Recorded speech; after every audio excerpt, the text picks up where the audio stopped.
Manni? Oder? Was ist denn, wo bist du? Wo ich bin? Mann, wo warst du denn, verdammt? Du warst schon weg, ich kam zu spät. Wieso kommst du ausgerechnet heute zu spät? Du bist doch immer pünktlich, immer. Das Moped ist geklaut worden. Was?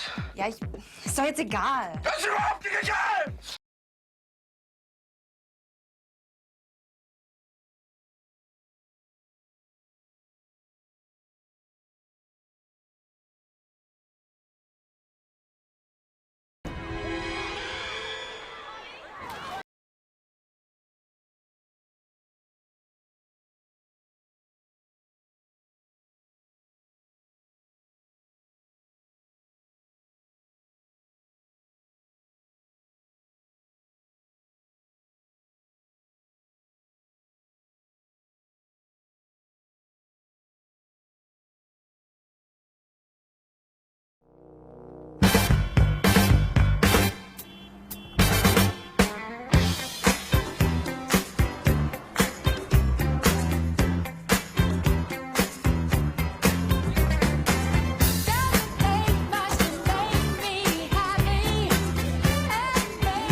Jackie, how you doing? Oh, and Miss Lovely Amber Wade. Wow. So what's that? I've been pissed off you haven't been around. Oh, we were on vacation.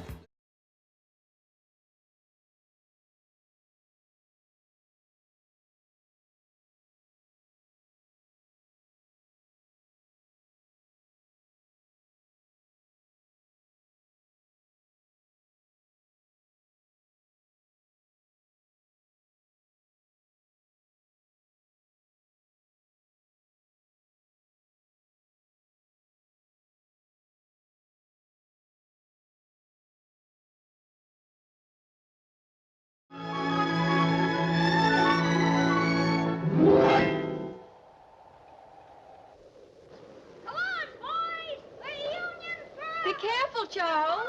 Kane. Pull your muffler around your neck, Charles. Kane, I think we shall have to tell him now. Yes. I'll sign those papers now, Mr. Thatcher. You people seem to forget that I'm the boy's father. It's going to be done exactly the way I've told Mr. Thatcher. There ain't nothing wrong with Colorado. I don't see why we can't raise our own son just because we come into some money. If I want, I can go to court. A father has a right to. A boarder that beats his bill and leaves worthless stock behind. That property is just as much my property as anybody's, now that it's valuable. And if Fred Graves had any idea all this was going to happen, he'd have made out those certificates in both our names. However, they were made out in Mrs. Kane's name. He owed the money for the board to the both of The us. bank's decision on all matters I concerning... don't hold with signing my boy away to any bank as guardian. I want you to just stop because... all this nonsense, The bank's Jim. decision on all matters concerning his education, his places of residence, and similar subjects is to be The final. idea of a bank being the I guardian. want you to stop all this nonsense, Jim. We will assume full management of the Colorado load, of which I repeat, Mrs. Kane, you are the sole owner. Where do I sign, Mr. Thatcher? Right here, Mrs. Kane. Mary, I'm asking you for the last time. Anybody'd think I hadn't been a good The sum husband, of a father. $50,000 a year is to be paid to you and Mr. Kane as long as you both live, and thereafter to the survivor. Well, let's hope it's all for the best. It is. The Union forever! The Catholic anti-Jack! Why I can't raise my own boy is more than I can understand. Go on, Mr. Thatcher. Everything else, the principal as well as all monies earned, is to be administered by the bank in trust for your son, Charles Foster Kane, until he reaches his 25th birthday, at which time he is to come into complete possession. Charles! Go on, Mr. Thatcher. Well, it's almost 5, Mrs. Kane. Don't you think I'd better meet the boy? I've got his trunk all packed. I've had it packed for a week now.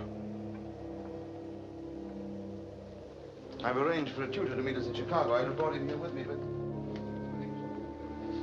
Charles! Looky, Mom! Better come inside, son. Well, that's quite a snowman. Did you make that all by yourself, my lad? Maybe I'll make some teeth and whiskers. This is Mr. Thatcher, Charles. Hello. How do you do, Charles? He comes from the east. Pa! Hello, Charlie. Charles? Yes, Mummy? Mr. Thatcher's going to take you on a trip with him tonight. You'll be leaving on number 10. That's the train with all the lights on it. You going, Mom? Well, no, your mother won't be going right away, Charles, but she'll be...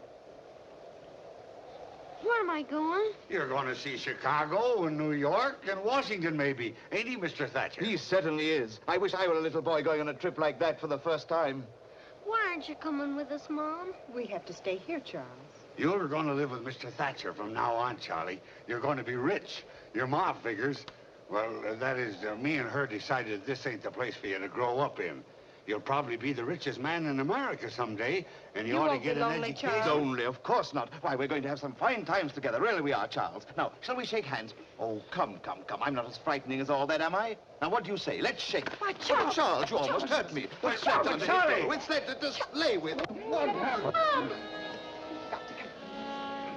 You're... I'm sorry, Mr. Thatcher. What that kid needs is a good thrashing. That's what you think, is it, Jim? Yes. That's why he's going to be brought up where you can't get at him.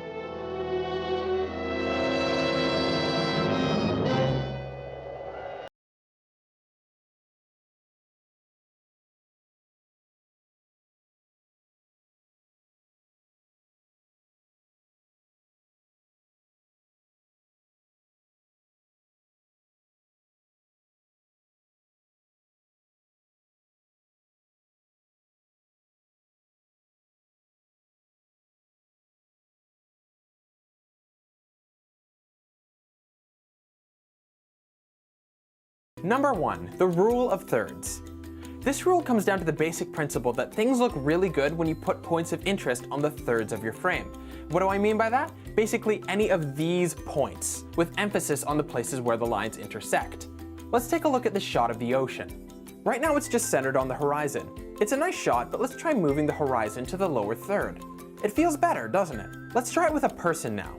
We have our main character in the dead center, but let's try moving them over, putting their eye on the intersecting third. Now the image just looks a lot better. When it comes down to it, you should be able to feel the difference of this rule. It feels better. It feels like a stronger image. Now, there's a lot of different reasons why people claim this works, but I'm just going to give you a brief overview summarizing a lot of other people's thoughts. When you have a shot of anything, you've got a crazy amount of things that people could focus on. There's more than 2 million individual pixels in this shot alone that you could technically look at. And if you don't know where to start, you'd need a lot of time to take in the image. But now we've placed a person on the third of the shot. Now we're saying, okay, this person is where I'm going to start looking when I mentally take in this shot. It's like a roadmap for your image. Start here, move this way, and take in the rest of the image from there.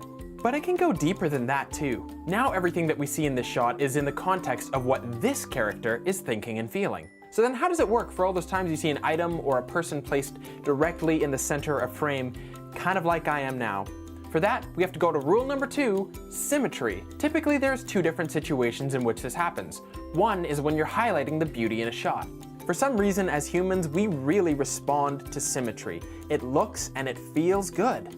And to be honest, that's the main reason why a lot of people will choose to use it, because symmetry just feels good to look at. But you've got to keep that in mind with this second piece. Whenever you put someone or something in the center of frame, you're telling your audience, I really, really, really, really, really want you to focus on this. This is why you'll see these kind of shots used a lot when a character is experiencing a powerful moment. But if that thing isn't really worth focusing on, or if that person isn't saying, doing, or feeling something important, it feels like you're getting a conflicting message. Number 3, leading lines. Plain and simple, visible lines in your shot will subconsciously tell your audience where they should be looking at. When your eyes look around the screen and they see those lines are basically saying, hey, how's it going? There's nothing really going on over here, but let me show you where the great stuff is happening.